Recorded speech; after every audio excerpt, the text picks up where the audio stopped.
Hi, this is the introduction video for EDUC 2110E, which is the all-online version of EDUC 2110, and the course is called Investigating Critical and Contemporary Issues in Education, and that is exactly what we will be doing this semester.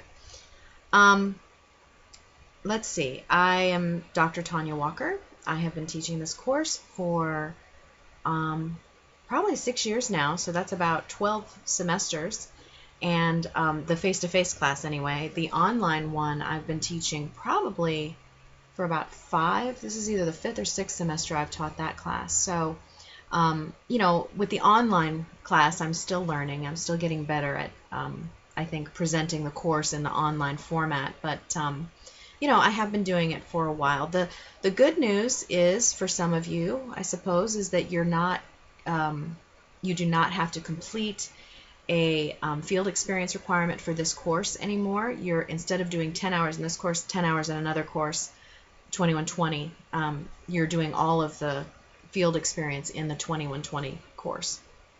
So, let's see. The way this class is going to work is each week I have a module that will open up at 12 a.m. on Sunday, early in the morning then, Sunday morning, and then it will be open, well, the assignment window is open until 11:59 the following Sunday. So I've set this up weekly. You know, there's work for you to do within the module. There's, readings, videos, PowerPoints, etc. within the module, and what you will do is complete the work there. There's links to discussions. If you have a quiz that week, there'll be the link to that quiz, or the journal assignment. I try to do every other week. I think the first week you have a journal assignment, the second week you have a quiz, and then the next week you'll have a journal assignment, the week after that you'll have a quiz. There are other assignments also within this course. It's all written out for you with descriptions of all of the different assignments in the syllabus, which you will find in the content tab in ELC, and you can print yourself out a copy of the syllabus. And this has all the important information that you'll need to get you started with the course, including the books that you'll need, the description of the assignments, the weights of the assignments, the due dates for the assignments, and so forth. But really the most important thing that you're going to find in the syllabus is going to be the course schedule. And that is, an overview of all of the things you'll be accomplishing this semester. But it'll give you your assignments each week. But that being said, there's a much more detailed checklist within each module. And that will give you, a detailed, do this first, do this next, that kind of a thing. And that, I think I use those because I think it really helps with the online format, to give you an idea of what I was thinking, you would do. Because if I just plop everything into the module and just say, go at it, you won't know, well, should I watch the video first or should I do the readings first, or does it matter? And it may not matter most of the time, but I think that having a checklist is useful. So where should I go from here? Let's see. So each module, this is the introduction module, and then of course next week will be week 1 module, and week 2, and so forth. The only other modules that you'll see will be the midterm module, which will come up at midterm, and the final module, obviously, which will come up at finals.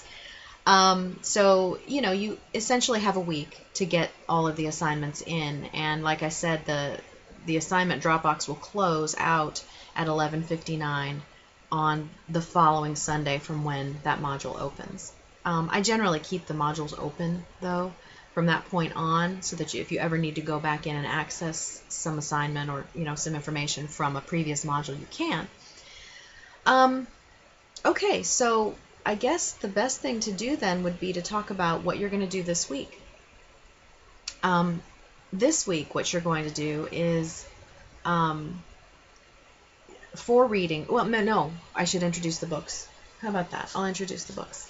So the first book that I use is It's by Joel Spring. This is the 8th edition. It's called The American School, and it's a global context from the Puritans to the Obama era. I'm still using this book. Most of my PowerPoints and lectures are based on this book, primarily because, like I said, it's easier that way. But I've looked at the 9th edition, and the 9th edition is very similar. I mean, there are very few differences between them. Most of the differences are in the last chapter, which is chapter 15, and that isn't going to affect the way that my class works that much. The other major difference between these two books is the price.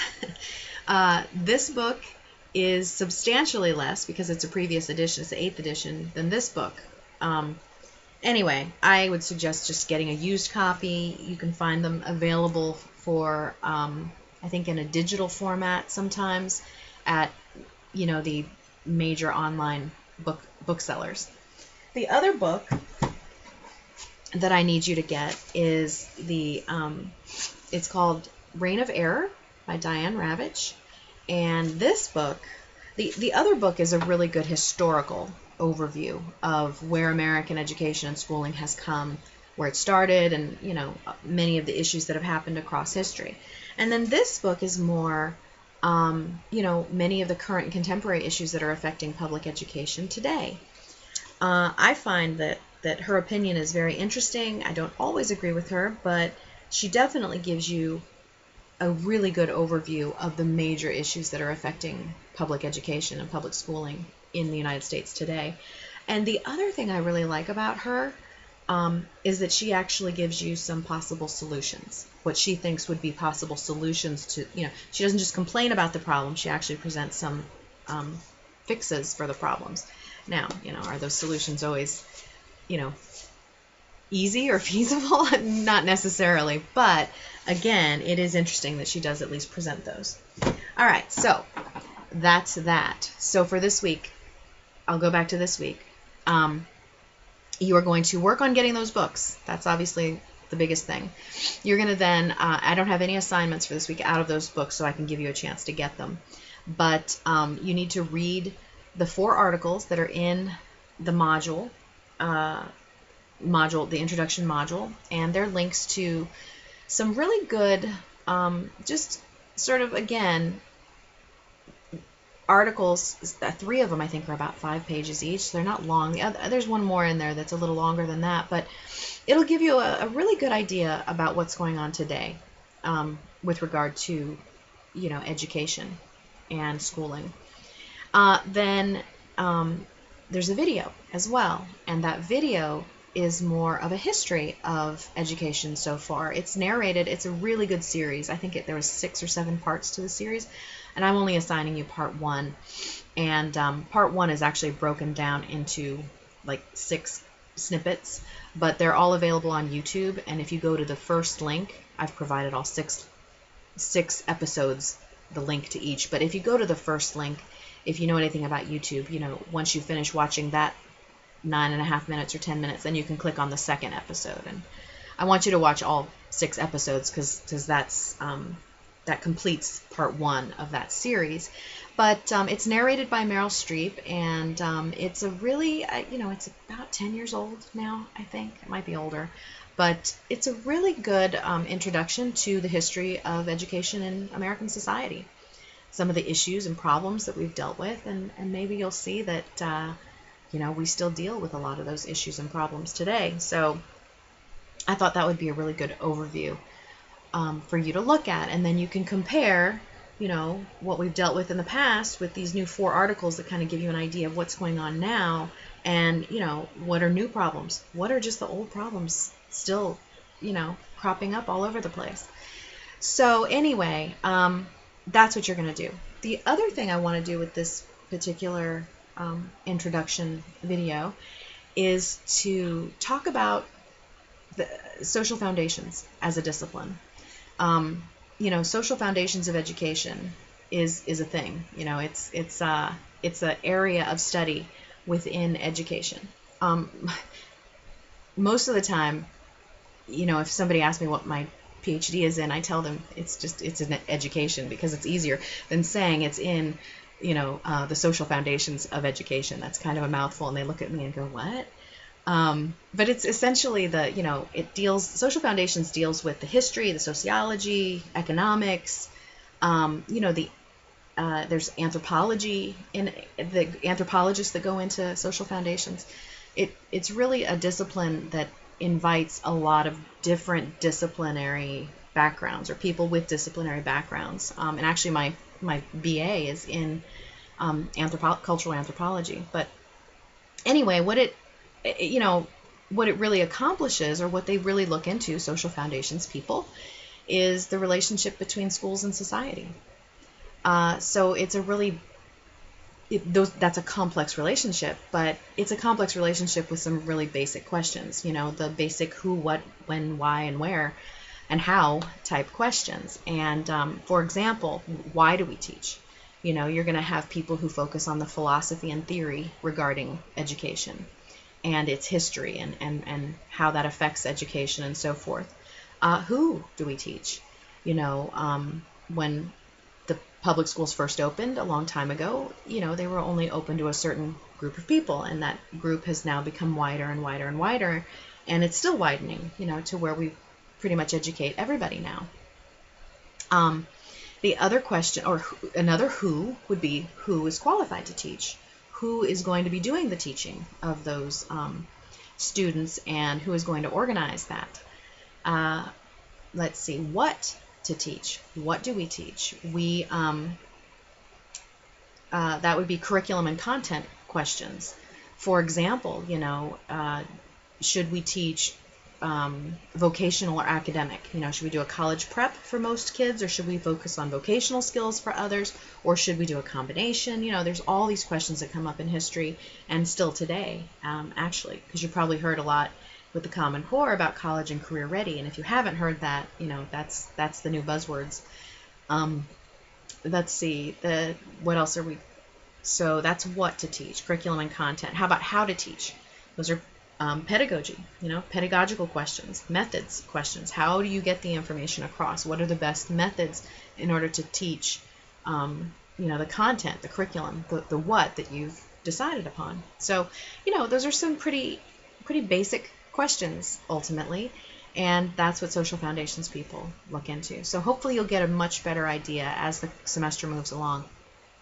So I think that's it for the first. There'll be some, let's see, in the module you'll see after you do those things, you'll have a discussion prompt that you'll have to respond to, and you'll have a journal assignment that you'll have to respond to, and you'll see it in the first module.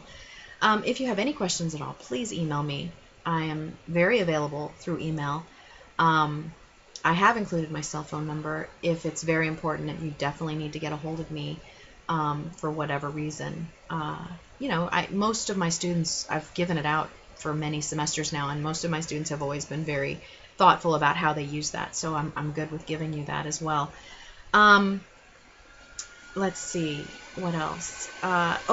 Email me through, please, the UGA mail site. Don't email me through ELC. I will eventually get to it, but I will get you a lot quicker if you use the regular UGA mail. And my email, it's Tanya40 at uga.edu. So it's really easy, and it's on the syllabus.